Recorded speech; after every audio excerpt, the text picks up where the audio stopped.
মৰমৰ ছাত্ৰ-ছাত্ৰীসকল তোমালোক সকলোকে আমাৰ এই চেনেলটোলৈ পুনৰবাৰ স্বাগতম জনাইছোঁ। বহুতো ছাত্ৰ-ছাত্ৰীয়ে আগৰ ভিডিঅ'কেইটাত কমেণ্ট কৰিছিলে যে ক্লাছ 10ৰ ভূগোলৰ ইম্পৰ্টেণ্ট কি চাব লাগিব, এটা ভিডিঅ' বনাই ক'ব লাগে। গতিকে মই অলপমান চেষ্টা কৰিছোঁ তোমালোকক কি আহিব পাৰে এইখিনি মই তোমালোকক আজিৰ এই ভিডিঅ'টিত জনাই দিম। ঠিক আছে, প্ৰথমতে তোমালোকে অৰ্থনৈতিক ভূগোল বিষয়বস্তু আৰু সম্পদ এইটো তোমালোকে উলিয়াই লোৱা। ঠিক আছে, ইয়াৰে তোমালোকে প্ৰথমতে চাবা অৰ্থনৈতিক ভূগোল কাক বোলে। এইটো পৰীক্ষাত নাহে, তথাপিও তোমালোকে অৰ্থনৈতিক ভূগোল কাক বোলে এইটো মনত ৰাখিবা। কিন্তু মানৱ সৃষ্ট পৰিৱেশ কাক বোলে ইয়াৰ ৰিলেটেড তোমালোকৰ কুৱেশ্যন হয়তো পৰীক্ষাত আহিব পাৰে। তোমালোকৰ ডিৰেক্টলি নোসোধে যে মানৱ সৃষ্ট পৰিৱেশ কাক বোলে, তোমালোক 4টাকৈ অপশ্যন দিয়া থাকিব। ঠিক আছে, এনেকৈ 1 2 3 4 এনেকৈ অপশ্যন দিয়া থাকিব। ইয়াৰে এই অপশ্যনকেইটাত তোমালোকৰ থাকিব এটা মানৱ সৃষ্ট সম্পদৰ নাম, সেইটো তোমালোকক বাছি উলিয়াবলৈ দিব। এতিয়া মানৱ সৃষ্ট সম্পদ কাক বোলে যদি তোমালোকে জানা, তেতিয়া তোমালোকে সেই MCQটোৰ আনচাৰখিনি তোমালোকে কৰিবলৈ পাৰিবা। ঠিক আছে, নেক্সট ইম্পৰ্টেণ্ট হৈছে ইয়াৰে এই প্ৰাথমিক বৃত্তি, দ্বিতীয়ক বৃত্তি, তৃতীয়ক বৃত্তি আৰু চতুৰ্থক বৃত্তি, অৰ্থাৎ এইখিনি বহুত বেছি ইম্পৰ্টেণ্ট হয়। ঠিক আছে, ইয়াৰ পৰা তোমালোকৰ কুৱেশ্যন আহিব। গোটেইখিনি তোমালোকে মনত ৰাখিবই লাগিব। প্ৰাথমিক বৃত্তিৰ উদাহৰণ যিবিলাক আছে, যেনে কৃষি কাৰ্য, মাছ ধৰা, বনজ সম্পদ আহৰণ, খনিজ সম্পদ আহৰণ, এইখিনি শিল্পোদ্যান প্ৰক্ৰিয়া, এইখিনি তোমালোকে মনত ৰাখিবা। তৃতীয়ক বৃত্তিৰ উদাহৰণ কি কি আছে, এইখিনি উদাহৰণখিনিৰ ৰিলেটেড কুৱেশ্যন বেছিকৈ আহে, এইখিনি তোমালোকে চাবই লাগিব। ঠিক আছে, এইখিনি তোমালোকে মনত ৰাখিবা। নেক্সট তোমালোকে ইয়াৰে সম্পদৰ অৰ্থ আৰু গুৰুত্ব এইখিনি তোমালোকে পঢ়িবা। আৰু ইয়াৰে তোমালোকৰ দিয়া আছে জিম্মাৰমানৰ বিষয়ে, প্ৰখ্যাত অৰ্থনীতিবিদ জিম্মাৰমান। তেওঁৰ মতে সম্পদ হ'বলৈ কি গুণ থাকিব লাগিব, এইটো কুৱেশ্যন ইম্পৰ্টেণ্ট হয়। তোমালোকৰ MCQ টাইপৰ কুৱেশ্যন হয়তো দিব পাৰে। এইটো কুৱেশ্যন তোমালোকে মনত ৰাখিবা আনচাৰটো। ঠিক আছে, লগতে উৎপাদক কাক কয়, উপভোক্তা কাক কয়, প্ৰডিউচাৰ কাক কয়, কনজিউমাৰ কাক কয়, এইখিনি তোমালোকে মনত ৰাখিবা। এইখিনি বহুত বেছি ইম্পৰ্টেণ্ট হয়। লগতে মানৱ সৃষ্ট সম্পদৰ মই আগতেই ক'লোঁ বহুত বেছি ইম্পৰ্টেণ্ট হয়। মেন মেড ৰিচোৰ্চৰ ৰিলেটেড তোমালোকৰ কুৱেশ্যন এইবাৰ অহাত পৰীক্ষাৰ বহুত বেছি চান্স আছে। তোমালোকে চাবা জীৱীয় আৰু অজীৱীয় সম্পদৰ বিষয়ে, এইখিনি চাবা। তাৰপিছত নৱীকৰণযোগ্য আৰু অনৱীকৰণযোগ্য সম্পদ, এইখিনি চাবা। ইয়াৰ পৰা তোমালোকৰ 50-50 চান্স আছে পৰীক্ষাত কুৱেশ্যন অহাৰ। ঠিক আছে, হয়তো 1 নম্বৰ তোমালোকৰ ইয়াৰ পৰা দি দিব পাৰে। গতিকে এইখিনি তোমালোকে চাবই লাগিব। নেক্সট তোমালোকে চাবা কাজিৰঙা ৰাষ্ট্ৰীয় উদ্যানখন যে এটা জাতীয় সম্পদ, এইটো বহুকেইখন ডিষ্ট্ৰিক্টৰ প্ৰি বৰ্ডৰ কুৱেশ্যন পেপাৰত এই কুৱেশ্যনটো অহা দেখিবলৈ পোৱা গৈছিল। গতিকে এই কুৱেশ্যনটোৰ আনচাৰটো তোমালোকে মনত ৰাখিবা। আৰু তোমালোকক যদি এই গোটেইখন ডিষ্ট্ৰিক্টৰ প্ৰি বৰ্ড এক্সামৰ question paper 2022, 2023, 2024 half yearly and pre board এক্সামৰ কুৱেশ্যন পেপাৰ অল ছাবজেক্টৰ কুৱেশ্যন আনচাৰ 5000+ MCQs লাগে, তোমালোকে আমাৰ পেইড গ্ৰুপত জইন কৰি ল'ব পাৰা।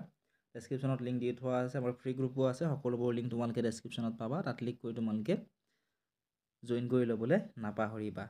নেক্সট তোমালোকে মনত ৰাখিবা IUCNৰ ফুল ফৰ্মটো। এইটো IUCNৰ ফুল ফৰ্ম মনত ৰাখিবা। আৰু IUCNৰ ফুল ফৰ্ম হৈছে international union for conservation of nature. ইউনেস্কোৰ তোমালোকে যিটো ফুল ফৰ্ম সেইটো তোমালোকে মনত ৰাখিবলৈ চেষ্টা কৰিবা। এইখিনি কেতিয়া প্ৰতিষ্ঠা হৈছিল এইখিনিও তোমালোকে মনত ৰাখিবা। ইয়াৰ যিকেইটা আছে WWWFৰ ফুল ফৰ্মটো কি হয়, এইখিনি বহুত বেছি ইম্পৰ্টেণ্ট হয়, প্ৰায় পৰীক্ষাত অহাৰ চান্স থাকে। World wide fund for nature. ঠিক আছে, এইখিনি তোমালোকে চাবা, এইখিনিৰ পৰা তোমালোকৰ বহুত বেছি কুৱেশ্যন অহাৰ চান্স আছে। নেক্সট 1986 চনত যে ভাৰতীয় বন গৱেষণা আৰু শিক্ষা সংস্থা গঠন কৰা হৈছিল, এইখিনি তোমালোকে চাবা। তাৰপিছত বিশ্ব পৰিৱেশ দিৱস কিমান তাৰিখে পালন কৰা হয় এইটো চাবা, MCQ টাইপৰ দি দিব পাৰে। 5 জুন তাৰিখে বিশ্ব পৰিৱেশ দিৱস পালন কৰা হয়। গতিকে ভিতৰৰ পৰা তোমালোকৰ কিন্তু কুৱেশ্যন বহুখিনি আহিব, তোমালোকে ভালদৰে চাবা। লগতে তোমালোকে এইখিনি চাই যাবা সম্পদৰ ভৱিষ্যত প্ৰয়োজন নিৰ্ধাৰণ। এইখিনি তোমালোকে যদি ভালদৰে মনত ৰাখা, এইখিনি ৰিলেটেড যিকোনো কুৱেশ্যন দিলে তোমালোকে পৰীক্ষাত ধুনীয়াকৈ বনাই লিখিব পাৰিবা। সেইখিনি তোমালোকে ভালদৰে চাবা। ইয়াতে সম্পদৰ যিকেইটা প্ৰধান বৈশিষ্ট্য আছিল, উপকাৰিতা, কাৰ্যকৰিতা আৰু পৰিৱৰ্তনশীল ধৰ্ম, এইখিনি তোমালোকে চাব লাগিব। অনুশীলনীৰ ইম্পৰ্টেণ্ট হৈছে ইয়াতে থকা 7 নম্বৰ প্ৰশ্নটো সম্পদ পৰিৱৰ্তনশীল, এইটো কুৱেশ্যন ইম্পৰ্টেণ্ট হয়। নেক্সট মানৱ সৃষ্ট সম্পদ কি, এইটো কুৱেশ্যন ইম্পৰ্টেণ্ট হয়, এইটো কুৱেশ্যন চাবা। তাৰপিছত চাবা অৰ্থনৈতিক ভূগোলৰ প্ৰধান শাখাসমূহৰ বিষয়বস্তু সম্পৰ্কে চমুকৈ উল্লেখ কৰা, এইটো কুৱেশ্যন চাবা। 10 নম্বৰ কুৱেশ্যনটো চাবা সম্পদ আৰু বিজ্ঞান প্ৰযুক্তিৰ মাজত থকা সম্পৰ্ক চমুকৈ আলোচনা কৰা। এইকেইটা কুৱেশ্যন তোমালোকে চাবা নেক্সট তোমালোকে চাবা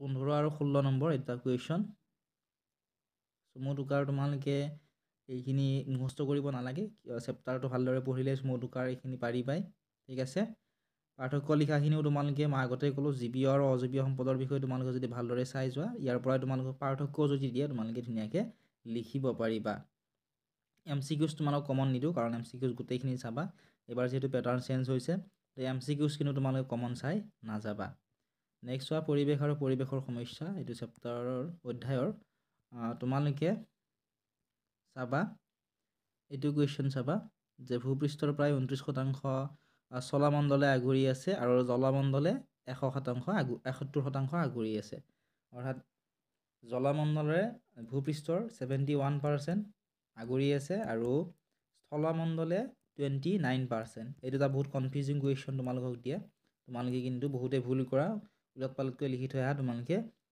এইটো চাবা এইটো বহুত বেছি ইম্পৰ্টেণ্ট হয় নেক্সট এইটো তোমালোকে মনত ৰাখিবা বহল পৃষ্ঠ অৰ্থত ভূপৃষ্ঠৰ পৰা প্ৰায় 10,000 কিলোমিটাৰ উচ্চতালৈ বায়ুমণ্ডল প্ৰসাৰিত হৈ আছে এইটো কুৱেশ্যন তোমালোকে চাবা নেক্সট জীৱমণ্ডলৰ তোমালোকে MCQs হিচাপত চাবা এইটো কুৱেশ্যন জীৱমণ্ডলত এতিয়ালৈকে প্ৰায় 1.75 নিযুত উদ্ভিদ আৰু প্ৰাণীৰ প্ৰজাতি চিনাক্ত কৰা হৈছে এইখিনি ইম্পৰ্টেণ্ট হয় ঠিক আছে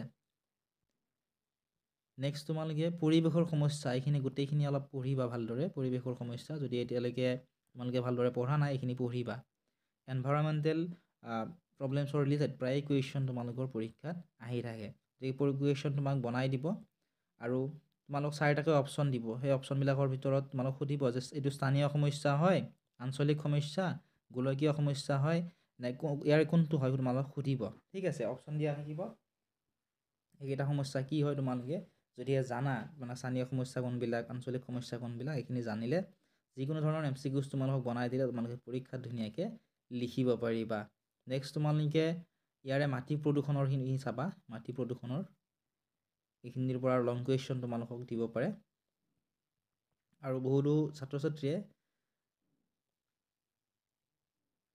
বায়ু প্ৰদূষণৰ এইখিনি তোমালোকে চাবা এইখিনিৰ হোৱাৰ চান্স কম থাকে তথাপিও চাই যাবা অক্সিজেন কিমান % আছে নাইট্ৰজেন কিমান % আছে কাৰ্বন ডাই অক্সাইড কিমান % আছে তোমালোকক সুধিব বায়ুমণ্ডলত আটাইতকৈ বেছি পৰিমাণ থকা গেছবিধৰ নাম কি সেয়া হৈছে নাইট্ৰজেন গেছ কিমান থাকে সুধিব 78% থাকে ঠিক তেনেকৈ অক্সিজেন কিমান থাকে 20.94% কাৰ্বন ডাই অক্সাইড কিমান থাকে 0.035% এইখিনি তোমালোকে চাবা পৰীক্ষাত হোৱাৰ চান্স কম থাকে তথাপিও দি দিব পাৰে তোমালোকে চাবা ভালদৰে নেক্সট তোমালোকে চাব লাগিব এচিড বৰষুণৰ ৰিলেটেড কুৱেশ্যন প্ৰায়ে তোমালোকৰ আহি থাকে এচিড বৰষুণ কিয় হয় বা কোনবোৰ অঞ্চলত এচিড বৰষুণ হোৱা দেখিবলৈ পোৱা যায় এইখিনি তোমালোকে চাবা নেক্সট তোমালোকে চাবা মৰুকৰণৰ বিষয়ে মৰুকৰণৰ ৰিলেটেড প্ৰায় কুৱেশ্যন আহি থাকে ডিজাৰ্টিফিকেশ্যনৰ ৰিলেটেড গতিকে তোমালোকে চাবা তোমালোকে যদি লং কুৱেশ্যন নিদিয়ে তোমালোকে এক নম্বৰ ইয়াৰ পৰা হয়তো তোমালোকক দিব পাৰে মৰুকৰণৰ এইখিনি তোমালোকে ভালদৰে চাবা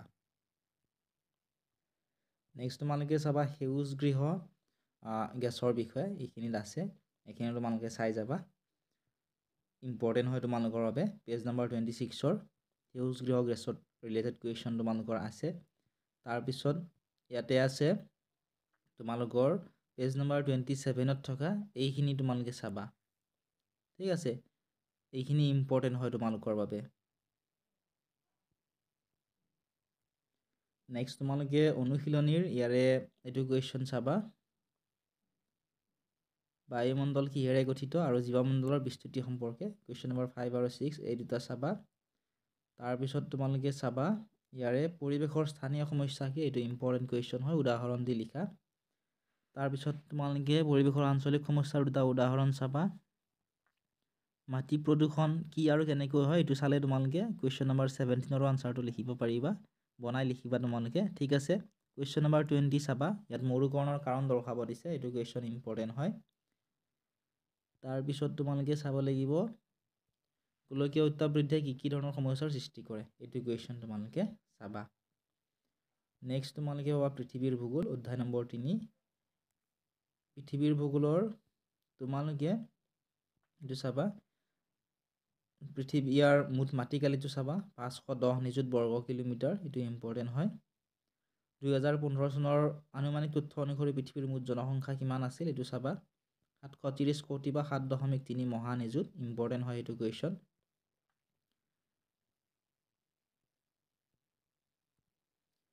নেক্সট তোমালোকে চাবা পেজ নম্বৰ 38ত থকা মহাদেশসমূহৰ মাটিকালি বিতৰণ, এইখিনি তোমালোকে ভালদৰে চাবা। কোনখন মহাদেশৰ কিমান মাটিকালি আছে নিযুত বৰ্গ কিলোমিটাৰ হিচাপে, এইখিনি তোমালোকে চাবা। ইয়াৰ পৰা তোমালোকৰ কুৱেশ্যন হয়তো দি দিব পাৰে। নেক্সট ইম্পৰ্টেণ্ট হৈছে এছিয়া মহাদেশ। আমি যিহেতু এছিয়া মহাদেশৰে বাসিন্দা, গতিকে এছিয়া মহাদেশৰ কুৱেশ্যন তোমালোকৰ পৰীক্ষাত প্ৰায়ে আহিব। তোমালোকে ভালদৰে মনত ৰাখিবা, এছিয়া মহাদেশৰ বিষয়ে গোটেইখিনি তোমালোকে পঢ়িবা। আৰু ইয়াতে থকা এয়া মাউণ্ট K2, গডউইন অষ্টিন বা মাউণ্ট K2, এইখিনি চাবা। তাৰপিছত উচ্চতম শৃংগ এভাৰেষ্টৰ কিমান উচ্চ, 8,800 মিটাৰ, এইটো মনত ৰাখিবা। মাউণ্ট K2ৰ উচ্চতা মনত ৰাখিবা। এইখিনিৰ পৰা MCQ টাইপৰ কুৱেশ্যন তোমালোকৰ আহি থাকে। ঠিক আছে, ইম্পৰ্টেণ্টটো হৈছে অচেনিয়া মহাদেশ। অচেনিয়া মহাদেশৰ পৰা কুৱেশ্যন তোমালোকৰ প্ৰায় পৰীক্ষাত আহি থাকে। আটাইতকৈ সৰু মহাদেশ কোনখন, গতিকে এনেকুৱা ধৰণৰ কুৱেশ্যন অচেনিয়া মহাদেশৰ ৰিলেটেড প্ৰায়ে আহে, গতিকে তোমালোকে মনত ৰাখিবা। তোমালোকে চাবা দেশৰ নাম আৰু ৰাজধানী, প্ৰায়ে ইয়াৰ কুৱেশ্যন পৰীক্ষাত আহি থাকে, দেশৰ নাম আৰু ৰাজধানী। আৰু পাৰিলে তোমালোকে মাটিকালিখিনি মনত ৰাখিবলৈ চেষ্টা কৰিবা। ইয়াতে ইম্পৰ্টেণ্ট হৈছে চীনৰটো চাবা, চীনৰটো ইম্পৰ্টেণ্ট। তাৰপিছত ভাৰতবৰ্ষৰটো চাবা, এই দুটা ইম্পৰ্টেণ্ট। লগতে বাংলাদেশ আৰু ভূটান, এই চাৰিটা তোমালোকে চাবাই। ঠিক আছে, ৰাজধানী গোটেইকেইখন তোমালোকে মনত ৰাখিবলৈ চেষ্টা কৰিবা। পিছলৈ তোমালোকৰ কম্পিটিটিভ এক্সামছখিনিৰ কাৰণে তোমালোকৰ বাবে এইখিনি বহুত বেছি ইম্পৰ্টেণ্ট হয়। এইখিনি তোমালোকে মনত ৰাখিবলৈ চেষ্টা কৰিবা, ইয়াৰ পৰা তোমালোকৰ কুৱেশ্যন আহিব। নেক্সট মই তোমালোকক আগতেও ক'লোঁ, এইখিনি মাটিকালি কিমান আছে, কিমান শতাংশ স্থলভাগ, কিমান শতাংশ জলভাগ, এইখিনি চাবা। সমগ্ৰ বিশ্বত মুঠ কিমানখন দেশ আছে এইটো চাবা। পৃথিৱীৰ মুঠ জনসংখ্যা চাবা। 2015 চনটো তোমালোকে মনত ৰাখিবা, চনটো তোমালোকে কেতিয়াবা চেঞ্জ কৰি দিব পাৰে। গড় গভীৰতা এইটো চাবা, এইখিনি ইম্পৰ্টেণ্ট। ইয়াৰে লং কুৱেশ্যনৰ তোমালোকে এইটো চাবা, কুৱেশ্যন নম্বৰ 6, এছিয়া মহাদেশৰ প্ৰাকৃতিক বৈশিষ্ট্যসমূহ চমুকৈ আলোচনা কৰা। তাৰপিছত এইটো চাবা, মহাদেশীয় বিস্থাপন সূত্ৰ অনুসৰি পৃথিৱীৰ অৱস্থা আদিতে কেনে আছিল, এইখিনি তোমালোকে চাবা। লং কুৱেশ্যনৰ তোমালোকে চাবা, এইটো প্ৰথম কুৱেশ্যন, এছিয়া আৰু ইউৰোপ মহাদেশৰ মাজত থকা প্ৰাকৃতিক সীমা কিহে সৃষ্টি কৰিছে, চমু প্ৰশ্নৰ উত্তৰ। ঠিক আছে, এইটো তোমালোকে পাৰিলে গোটেইকেইটা চাবলৈ চেষ্টা কৰিবা, নোৱাৰিলে তোমালোকে এইটোও চাবা। নেক্সট তোমালোকে চমু টোকা চাবা অচেনিয়া মহাদেশৰ। মই আগতে ক'লোঁ অচেনিয়া মহাদেশৰখিনি যদি চোৱা, চমু টোকাটো সেইখিনি তোমালোকে লিখি দিব পাৰিবা। পেনজিয়াৰ বিষয়ে চাবা, এইখিনি চালে হ'ব। নেক্সট পাৰ্থক্য লিখাৰ তোমালোকে এইটো চাবা, গোবি মৰুভূমি আৰু অচেনিয়া মহাদেশ। যিকেইটা MCQ টাইপৰ কুৱেশ্যন আছে গোটেইকেইটা তোমালোকে চাবা। নেক্সট পাবা অসমৰ ভূগোল, চতুৰ্থ অধ্যায়। চতুৰ্থ অধ্যায়ৰ তোমালোকে ইয়াৰে চাৰিসীমাটো চাবা, এইখিনিত আছে। বিদেশখনৰ নামটো মনত ৰাখিবা, যেনে বাংলাদেশ হৈছে এখন বিদেশী ৰাষ্ট্ৰ, এইখিনি ইম্পৰ্টেণ্ট হয়। তাৰপিছত তোমালোকে চাবা ইয়াৰ মাটিকালি, অসমৰ মুঠ মাটিকালি কিমান, ৭৭,৪৩৭ বৰ্গ কিলোমিটাৰ, এইটো ইম্পৰ্টেণ্ট হয় তোমালোকৰ বাবে। নেক্সট অসমৰ মানচিত্ৰখন তোমালোকে ভালদৰে চাই যাবা। তাৰপিছত নেক্সট তোমালোকে ইয়াৰে চাবা জনসংখ্যাৰ বৈশিষ্ট্য চন হিচাপত চাবা। পাৰিলে তোমালোকে 2011 চনৰখিনি চাবা, 2011 চনৰখিনি বহুত বেছি ইম্পৰ্টেণ্ট হয়। ইয়াৰ পৰা প্ৰায়ে কুৱেশ্যন তোমালোকৰ পৰীক্ষাত আহি থাকে। 2001ৰ বেছি নাহে, 2011 চনৰ ৰিলেটেড প্ৰায়ে কুৱেশ্যন ইয়াতে আহি থাকে। লগতে তোমালোকে চাবা গুৱাহাটীৰ জনসংখ্যা কিমান আছিল, এইটো তোমালোকে চাবা, এইটো ইম্পৰ্টেণ্ট হয়। ইয়াতে জনসংখ্যাৰ গোটেইখিনি দি থোৱা আছে। তাৰপিছত জনসংখ্যাৰ বৃদ্ধিৰ যিবিলাক কাৰণ, সেই কাৰণসমূহ তোমালোকে মনত ৰাখিবলৈ চেষ্টা কৰিবা।